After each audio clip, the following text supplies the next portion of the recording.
বাংলাদেশ একটা কঠিন সময়ের মধ্যে দিয়ে যাচ্ছে, কারণ হিন্দুত্ববাদী ভারত বাংলাদেশের স্বাধীনতা কোনোদিন মেনে নিতে পারে নাই এবং তারা দেখতে পাচ্ছে যে মহান জুলাই বিপ্লবের মধ্য দিয়ে বাংলাদেশ আজ প্রকৃত স্বাধীনতা লাভ করেছে এবং হাসিনার ফ্যাসিবাদের পতনের সাথে সাথে ভারতীয় হেজেমনিরও বাংলাদেশের পরাজয় শুরু হয়েছে।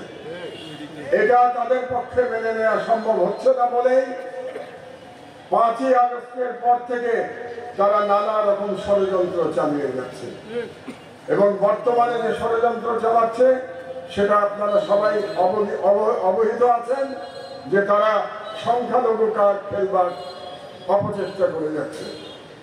অথচ সত্য কথা হলো যে বাংলাদেশে সংখ্যালঘুরা বিশ্বের যে কোনো রাষ্ট্রের তুলনায় সংখ্যালঘু নাগরিকের তুলনায় অধিক নিরাপদে আছে, অধিক সম্মানের সাথে আছে।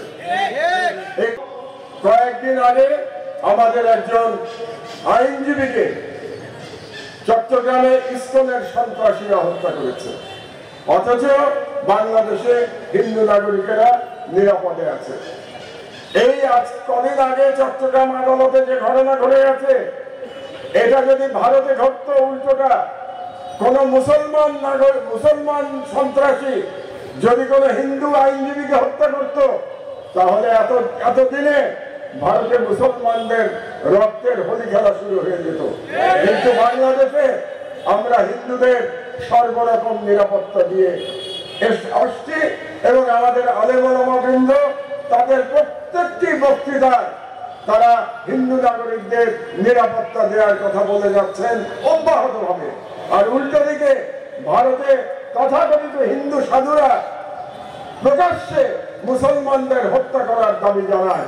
এই হচ্ছে বাংলাদেশ এবং ভারতের মধ্যে পার্থক্য। আমরা আজকে বাবরি মসজিদের শহীদ দিবস পালন করছি 6ই ডিসেম্বর, কিন্তু আপনারা হয়তো অনেকে জানেন না বর্তমান বছরে আরো 4টি মসজিদ ধ্বংস করার পায়তারা করা হচ্ছে। এমনকি আমাদের আজমির শরীফ পর্যন্ত হযরত মঈনুদ্দিন চিশতির জায়গা, সেটা পর্যন্ত এখন নিয়ে তার উপরে হিন্দুরা দাবি করছে যে সেটা একটা মন্দির এবং সেটা আবার ধ্বংস করার পায়তারা শুরু হয়েছে। কাজেই আমাদের কর্তব্য হচ্ছে, আপনাদের কাছে আহ্বান জানাচ্ছি, ভারতে যে মুসলমানদের উপর অত্যাচার চলছে তার প্রতিবাদ করা। কারণ মুসলমানরা আমরা উম্মতে বিশ্বাস করি, উম্মতে যদি আপনি বিশ্বাস করেন, উম্মার প্রতি যদি আপনার ভালোবাসা থাকে, তাহলে পৃথিবীর যেখানেই উম্মা নির্যাতিত হবে তার জন্য প্রতিবাদ করা আপনার ইমানি দায়িত্ব। দুর্ভাগ্যজনক ভাবে আমরা সেই ইমানি দায়িত্ব পালন করতে ব্যর্থ হয়েছি বলে ভারত আজকে মাইনরিটি কার্ড খেলবার দুঃসাহস দেখিয়েছে। আমরা যদি ভারতীয় মুসলমানদের জুলুমের বিরুদ্ধে আওয়াজ তুলতাম, ভারত কোনদিনও মাইনরিটি কার্ড খেলতে সাহস পেত না। এটা আমাদের ব্যর্থতা যে আমরা ভারতীয় মুসলমানদের জুলুমের বিরুদ্ধে আমরা প্রতিবাদ করতে ব্যর্থ হয়েছি। আপনাদের যারা নিজেদের মাইনরিটিদের উপরে দিবারাত্র অত্যাচার চালাচ্ছে, তারা সাহস পায় কি করে বাংলাদেশে মাইনরিটি নিয়ে কথা বলার জন্য? তাদের কোন রকম নৈতিক অধিকার নাই বাংলাদেশে হিন্দুদের নিয়ে কথা বলার জন্য। ভারতের হিন্দুত্ববাদী সরকারের মোদীর কোন রকম অধিকার নাই। আমাদেরকে বলতে হবে ভারতকে খুব পরিষ্কার করে যে তোমরা ভারতের মুসলমানদের দিকে নজর দাও, বাংলাদেশের হিন্দুদের দিকে নজর দেওয়ার তোমাদের কোনো প্রয়োজন নাই।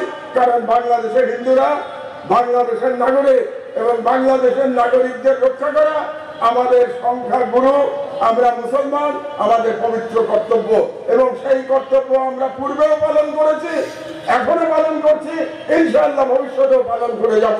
তার জন্য মোদীর নসিহতের কোনো প্রয়োজন নাই। কাজেই আমাদেরকে ঐক্যবদ্ধ হতে হবে, সিনা টান করে দাঁড়াতে হবে আমাদেরকে এবং টান করে বলতে হবে এই দেশের তৌহিদি জনতা ফ্যাসিবাদকে পরাজিত করেছে, ভারতীয় হেজেমনিকে উৎখাত করেছে। ভারতীয় হেজেমনি কিংবা হাসিনার ফ্যাসিবাদ আর কোনোদিন ইনশাআল্লাহ বাংলাদেশে ফিরে আসতে পারবে না। এই দেশের তৌহিদি জনতা ভারতীয় হেজমনি এবং হাসিনার ফ্যাসিবাদকে বাংলাদেশে প্রত্যাবর্তন করতে দেবে না ইনশাআল্লাহ। আমাদের তরুণ ছাত্র জনতা বুকের রক্ত দিয়ে শেখ হাসিনার জালিমশাহীর পতন ঘটিয়েছে। তারা জানে, তারা স্বাধীনতা এনেছে, তারা জানে স্বাধীনতা কিভাবে রক্ষা করতে হয়। আমার মতে ঐক্যের প্রয়োজন। ঐক্যের ডাকটা আমি দিয়ে দিতে চাই আপনাদেরকে। আমাদেরকে ঐক্যবদ্ধ থাকতে হবে। রাজনৈতিক ভাবে আমাদের মধ্যে নানা রকম বিভাজন থাকতে পারে, রাজনৈতিক আদর্শ বিভাজন থাকতে পারে, এমনকি ধর্মীয় ব্যাখ্যা নিয়েও বিভাজন থাকতে পারে, শরিয়ার ব্যাখ্যা নিয়ে বিভাজন থাকতে পারে, কিন্তু মুসলমানের স্বার্থ, বাংলাদেশের স্বার্থের ব্যাপারে আমাদের ঐক্যবদ্ধ থাকতে হবে ইনশাআল্লাহ। এবং আমরা যদি একতাবদ্ধ থাকতে পারি তাহলে কোনো ষড়যন্ত্র সফল হতে পারবে না। কিন্তু আমাদের ঐক্যে যদি ফাটল ধরে তাহলে সেই ফাটলের মধ্য দিয়ে আপনি আবার ফ্যাসিবাদ প্রত্যাবর্তনের চেষ্টা করবে। তাহলে সে ব্যাপারে আমাদেরকে সতর্ক থাকতে হবে। এবং আমি বলতে চাই, আজকে আবার বাংলাদেশ এক ধরনের বিপদের মধ্যে পড়েছে। কাজেই ঐতিহাসিকভাবে এই দেশের আলেম সমাজের উপরে দায়িত্ব এসেছে আবার বাংলাদেশের স্বাধীনতা এবং আমাদের ঈমান রক্ষা করবার জন্য। এই জন্য আমি